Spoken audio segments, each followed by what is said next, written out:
Bonjour à toutes et à tous, bienvenue dans Smart Impact, l'émission de celles et ceux qui font de la RSE, la responsabilité sociétale et environnementale, un axe majeur de leur développement et de leur stratégie, avec une invitée exceptionnelle aujourd'hui, Elisabeth Moreno, la ministre chargée de l'égalité entre les femmes et les hommes, de la diversité et de l'égalité des chances. On parlera de cet index de la diversité qu'elle propose aux entreprises, de cet ascenseur social en France qu'il faut réparer, et puis de son parcours à elle, d'ancienne chef d'entreprise, de son expérience. Dans Smart Ideas, en fin d'émission, vous découvrirez Andy Costa, cet entrepreneur qui veut faire pédaler l'Afrique, vous verrez. Voilà pour les titres, c'est Smart Impact et c'est tout de suite.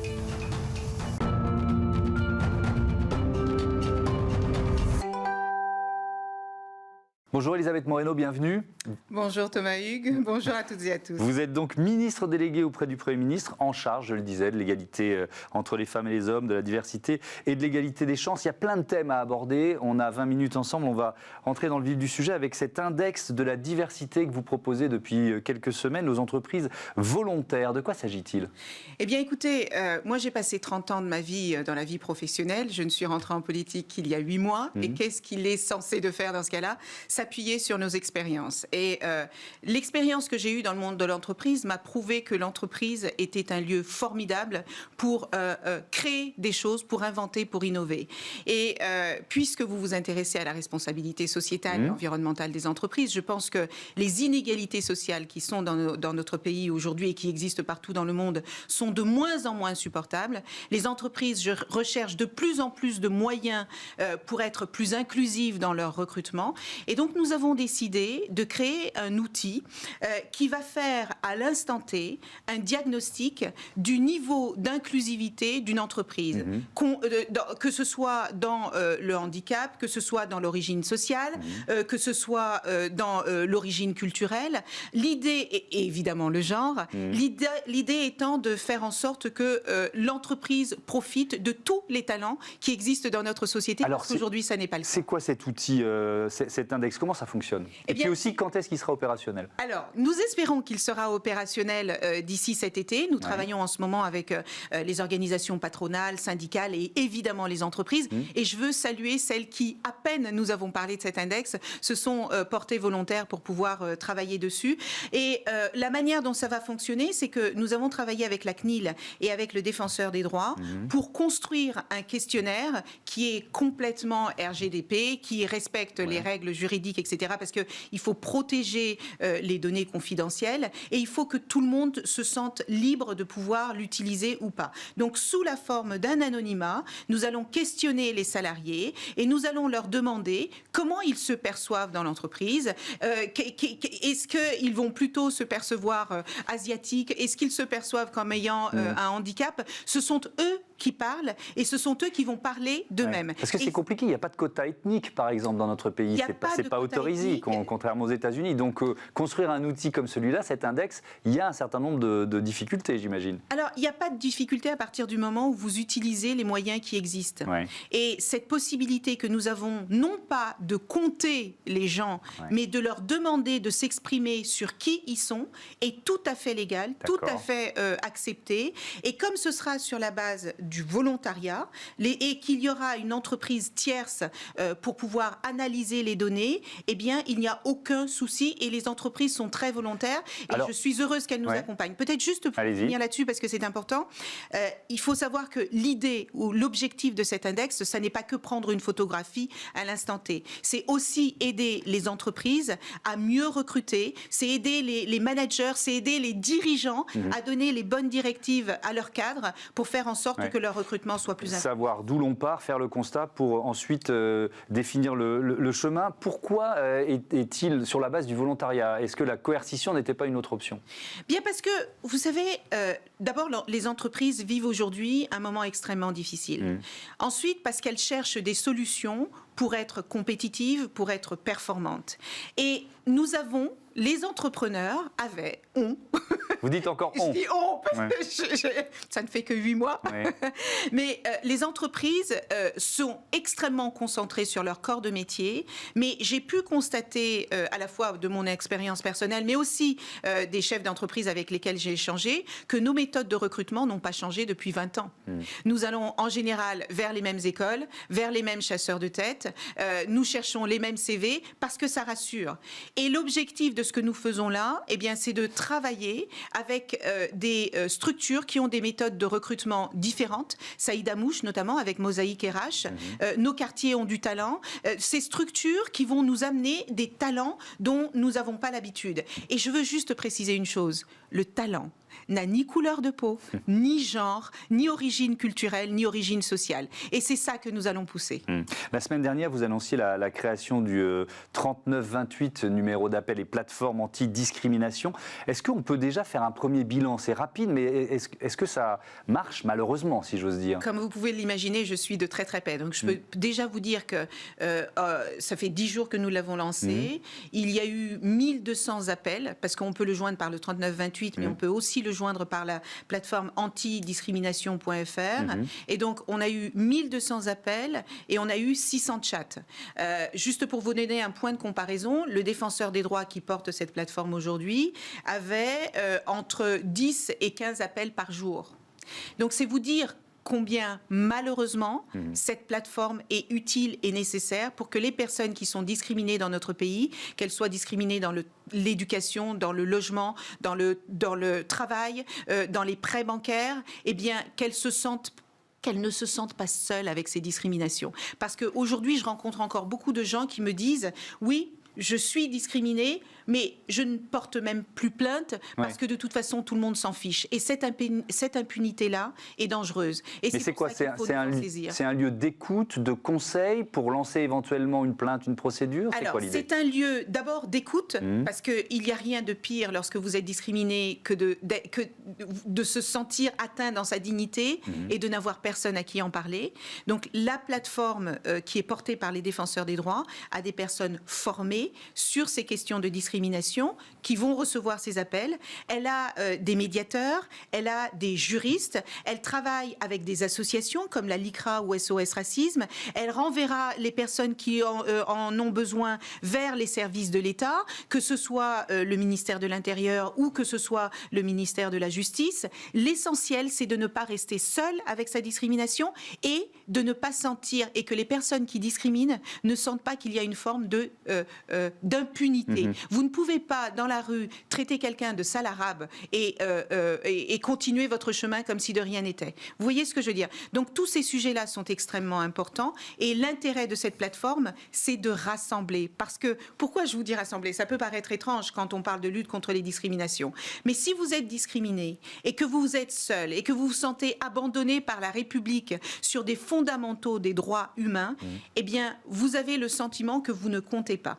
Et c'est pour ça qu'il est important de rassembler notre pays autour des valeurs qui sont essentielles pour nous. Elisabeth Morimono, vous avez évoqué l'habitude ou la facilité qui consiste à recruter toujours dans les mêmes grandes écoles, toujours via les mêmes filières. Et c'est vrai que ça pose la question de l'ascenseur social en France. Ces chiffres, c'est l'École d'économie de Paris qui a fait cette étude. 5% d'enfants d'ouvriers ou de chômeurs, 80% d'enfants issus de familles CSP+, dans les 10% d'écoles françaises les plus sélectives. 5% d'enfants d'ouvriers ou de chômeurs dans les plus grandes écoles françaises. Comment vous réparez l'ascenseur social? Parce que vous n'êtes pas la première à être confrontée à cette difficulté. Emmanuel Macron en a parlé il y a quelques jours, mais on a le sentiment qu'il fonctionne de plus en plus mal. Il y a plus de 20 ans que j'entends parler de l'égalité des chances. J'ai toujours été très sensible à ces questions, vu d'où je viens.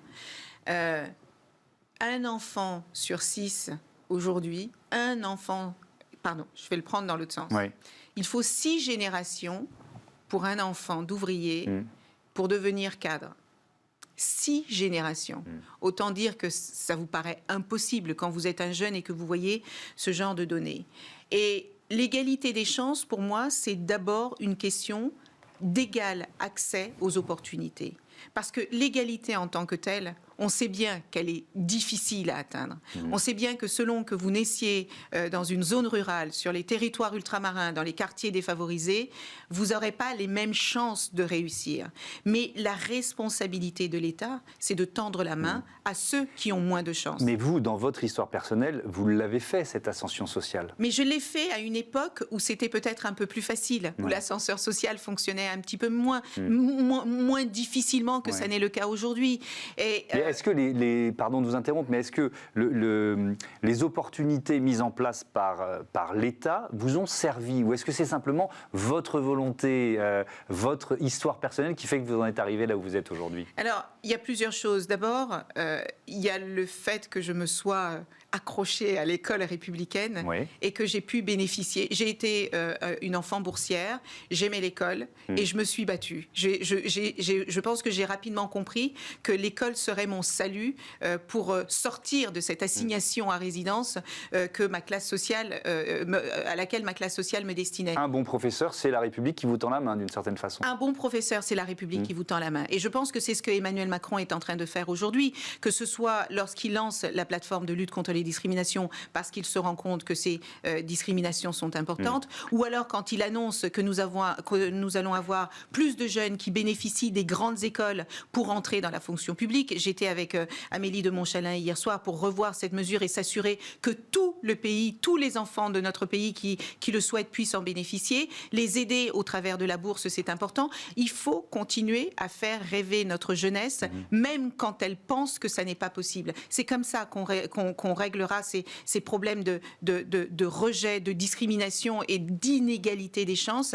Et c'est ce à quoi nous nous attaquons, que ce soit par l'éducation, parce que quand Jean-Michel Blanquer dédouble les classes de CP et CE1, eh bien ce sont des graines que nous sommes en train de planter pour que ces jeunes aient un meilleur avenir que celui auquel ils seraient destinée. Et c'est ça, se battre contre ces inégalités. Ça va aussi dans le secteur du travail, parce que, vous savez, quand on a lancé le plan Un jeune, une solution, c'est pour s'assurer que notre jeunesse ne soit pas cette fameuse jeunesse sacrifiée dont tout le monde parle. Mais la discrimination à l'embauche, elle existe encore, la discrimination à l'embauche aujourd'hui. La discrimination à l'embauche, elle existe encore, et c'est pour ça que nous lançons des index comme celui que nous lançons, parce que je crois beaucoup à la question de la formation, de la sensibilisation. Il y a des gens qui ne sont pas conscients de leurs biais discriminants. En les formant, peut-être qu'ils peuvent changer d'avis. Je voudrais m'appuyer plus précisément sur votre expérience. Vous avez été chef d'entreprise dans le bâtiment, cadre dirigeant de grands groupes, jusqu'à devenir présidente de HP Afrique. Qu'est-ce que vous avez appris de cette expérience? On va commencer par là, puis ensuite on fera un parallèle avec l'administration. J'ai appris la résilience, j'ai appris le courage, j'ai appris la détermination, j'ai appris le travail en équipe. Parce qu'une entreprise n'existe pas sans ses collaborateurs et ses collaboratrices. J'ai appris que l'entreprise existe parce qu'il y a un besoin à traiter. Chaque entreprise se crée parce que il y a une nécessité de résoudre un problème. Et c'est pour ça que je crois que la situation dans laquelle nous sommes aujourd'hui est aussi une situation d'opportunité pour les entreprises, parce qu'on a besoin de réinventer le monde. On a envie et besoin de réinventer nos environnements pour les rendre justement plus inclusifs. Pourquoi vous avez accepté ce job de ministre? Écoutez, je l'ai accepté parce que quand vous êtes un enfant issu de l'immigration, que vous arrivez dans un pays qui est le pays des droits de l'homme, qui vous tend les mains, qui vous donne la possibilité de réussir et que vous réussissez, vous avez, en tout cas moi, je me sens l'obligation de rendre ce qui m'a été donné et je me sens l'obligation de partager mon expérience et de dire que c'est possible. Et voilà alors, pourquoi j'ai accepté. Quand vous arrivez avec vos années d'expérience de chef d'entreprise, de cadre dirigeant, et que vous vous coltinez, du verbe à l'administration française, qu'est-ce que ça donne? Écoutez, je pense qu'il y a une chose dont les gens ne se rendent pas compte, c'est l'engagement des personnes qui travaillent dans l'administration. Bien sûr. C'est un sacerdoce. Moi, je vois les personnes dans mon cabinet. On a des journées qui peuvent commencer à 7h du matin et finir à 2h du matin. Je pense que la plupart des gens ne se rendent pas compte de ça.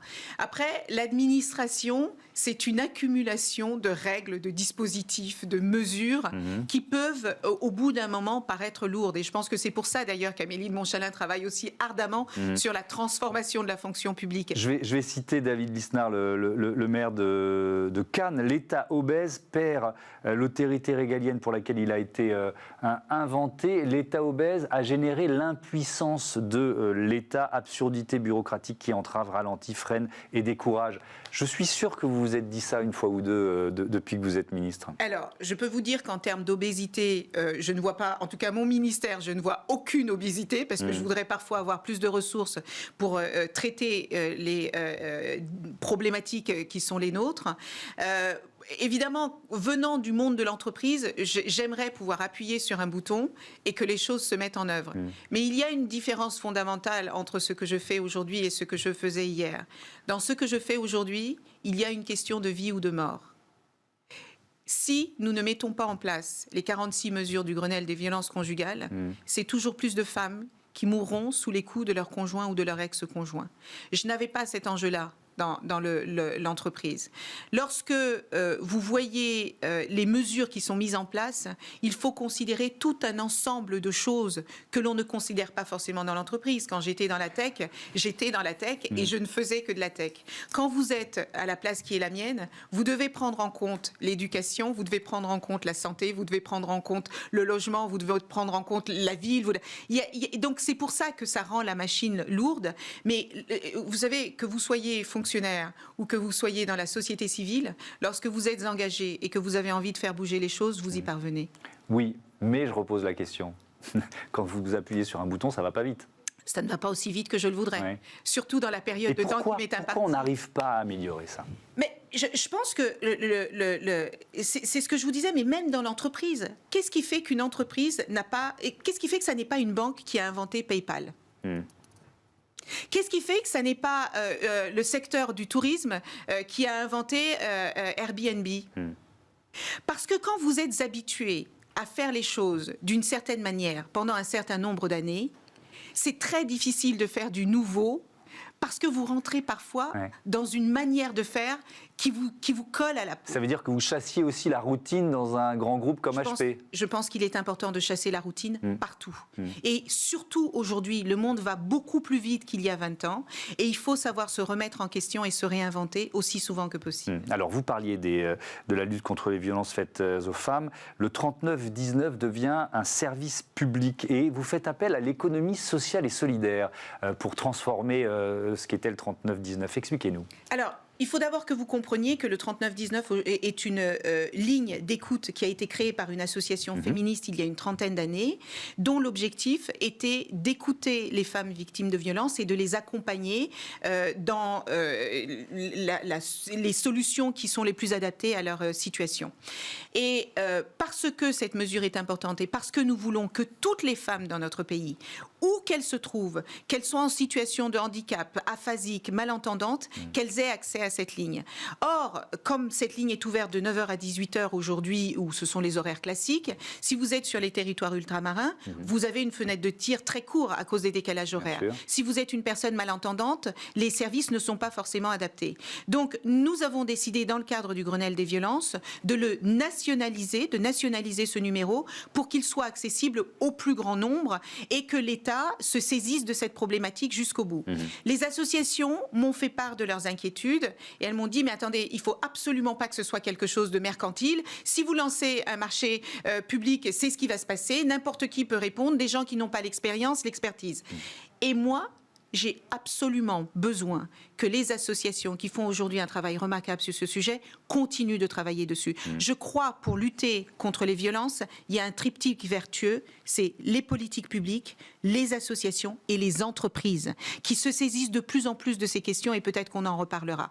Donc, lorsque j'ai vu toutes ces inquiétudes qui nous ont été remontées, je me suis dit peut-être que si nous faisions un marché économique et solidaire, nous ne solliciterions que les entreprises qui sont spécialisées dans ce domaine. Donc vous avez lancé un appel, vous avez Donc j'ai lancé un appel et les associations ont continué de me dire non, ça n'est pas la solution. Madame la ministre, nous avons des solutions que nous pouvons mettre en place et qui peuvent nous aider à répondre à cette problématique qui est la vôtre. Et elles sont en ce moment en train de travailler sur cette question et je souhaite ardemment que d'ici cet été, cette solution soit mise en place parce qu'on a vu pendant le confinement combien les violences ont augmenté, 42% dans le premier confinement. On a reçu 60% de chats sur la plateforme arrêtonslesviolences.gouv.fr, 60% d'augmentation. C'est vous dire combien cette question est importante et j'espère que les associations vont faire un travail très très fort là-dessus pour que nous arrivions à avoir une solution qui soit la plus large possible.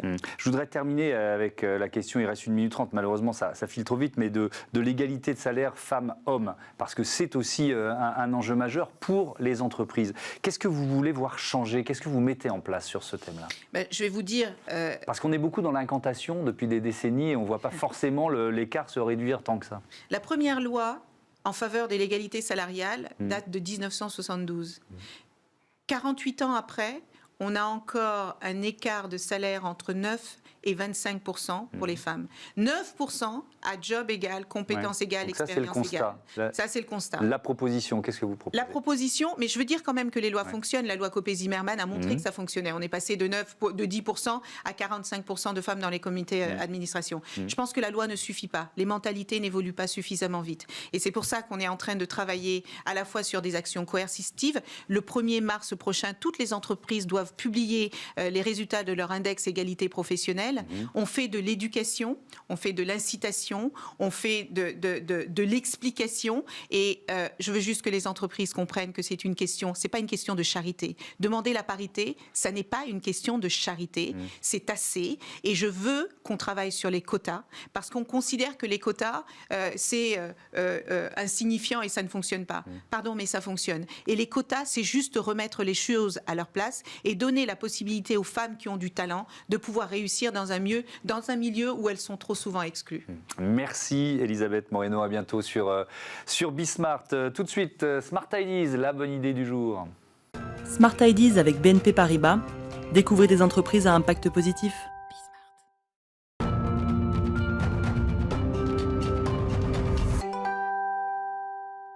C'est un entrepreneur qui se bat, qui fait la promotion du développement durable en Afrique. Il est avec nous au téléphone depuis Abidjan, depuis la Côte d'Ivoire. Bonjour Andy Costa, est-ce que vous m'entendez bien? Bonjour.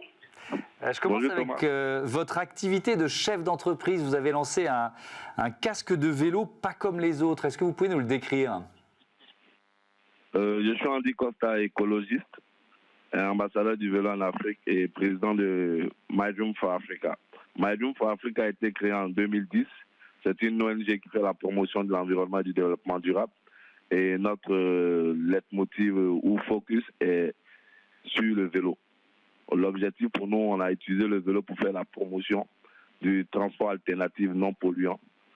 Parce qu'aujourd'hui, nous savons tous que la démographie africaine est galopante.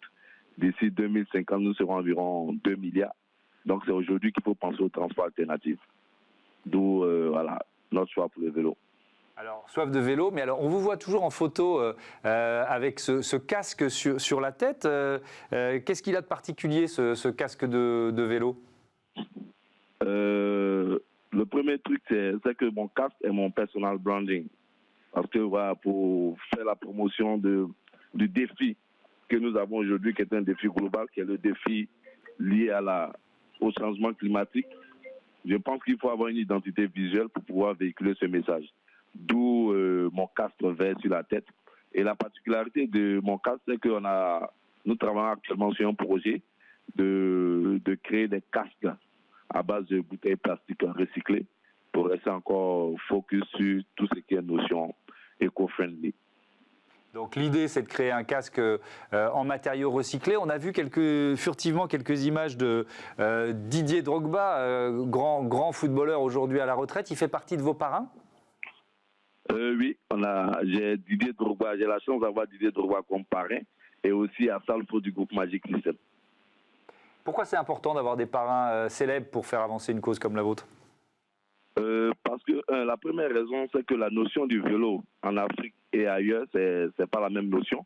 Parce que déjà en Afrique, faire du vélo, ça donne une autre connotation. Donc pour donner plus d'attractivité autour de l'usage du vélo, je pense qu'il faut repenser le branding du vélo. Et comme c'est des personnalités influentes et qui ont un impact positif sur nos communautés, on s'est dit pourquoi ne pas associer leur image à cette initiative durable. Et donc, avec votre ONG My Dream for Africa, vous voulez faire pédaler la Côte d'Ivoire. C'est ça? Ça passe par quels investissements, quelles actions? Nous sommes sur 3 focus. Notre premier focus est de doter les universités en Côte d'Ivoire de vélos en libre service. Parce que selon moi, les étudiants sont les futurs leaders du climat. S'ils ont une bonne culture environnementale via leur mobilité, c'est sûr que quand ils seront dans la vie active, ils vont mettre le vélo en priorité. Et le deuxième focus, c'est de faire du plaidoyer politique. Parce qu'on ne peut pas faire la promotion de l'usage du vélo sans les infrastructures dédiées au vélo. Donc pour cela, nous avons conçu depuis 3 ans une série d'émissions au format 3 minutes qui passe aujourd'hui sur la télévision nationale, où nous invitons une personnalité publique, politique ou sportive à faire une interview, mais l'interview se fait à vélo. Et tout ceci pour donner notre image de l'usage du vélo en Afrique. Et aujourd'hui, cette initiative avoisine plus de 100 000 vues sur le digital. Et je pense que c'est déjà un impact positif. Andy Costa, avec l'UNICEF, vous participez aussi à un projet d'école verte. De quoi s'agit-il ? Le projet Les écoles vertes de l'UNICEF est une initiative poussée par l'UNICEF. Et aujourd'hui, notre ONG My Dream for Africa est l'ONG pour la mise en œuvre de cette initiative. Elle consiste à créer des écoles en briques de plastique recyclées. Et derrière, nous installons aussi des clubs environnement. On installe aussi des jardins potagers. On fait du planting avec les élèves et la communauté scolaire. Et l'objectif final derrière, c'est d'inculquer déjà à bas âge la notion écologique à tous ces enfants et dire aussi aux parents que nous avons une seule planète et l'environnement est notre partage à tous. Vous parlez d'écoles faites en briques de plastique recyclées. Il y en a qui sont déjà construites de ces écoles ? Oui, si, il y a plus d'une dizaine d'écoles qui sont déjà construites. La preuve, cette semaine, nous allons dans la région de Mans, qui est à l'ouest de la Côte d'Ivoire, pour exécuter cette initiative dans 3 écoles déjà. Et vous donnez des cours de jardinage aux enfants, c'est un peu l'idée. On fait du jardinage, on fait du jardin potager, on fait du planting. On apprend aussi aux enfants à se laver les mains à cause de la Covid. Et aussi, on donne aussi des cours aux enseignants sur tout ce qui est écologique. Merci Andy Costa, bon vent à My Dream for Africa, votre ONG. Voilà, c'est la fin de ce Smart Impact. Je vous donne rendez-vous 9h, midi, 20h30 demain sur toutes les box. Et puis sinon, c'est disponible 7 jours sur 7, 24h sur 24 sur bismart.fr. Bismart, la chaîne des audacieuses et des audacieux. Salut.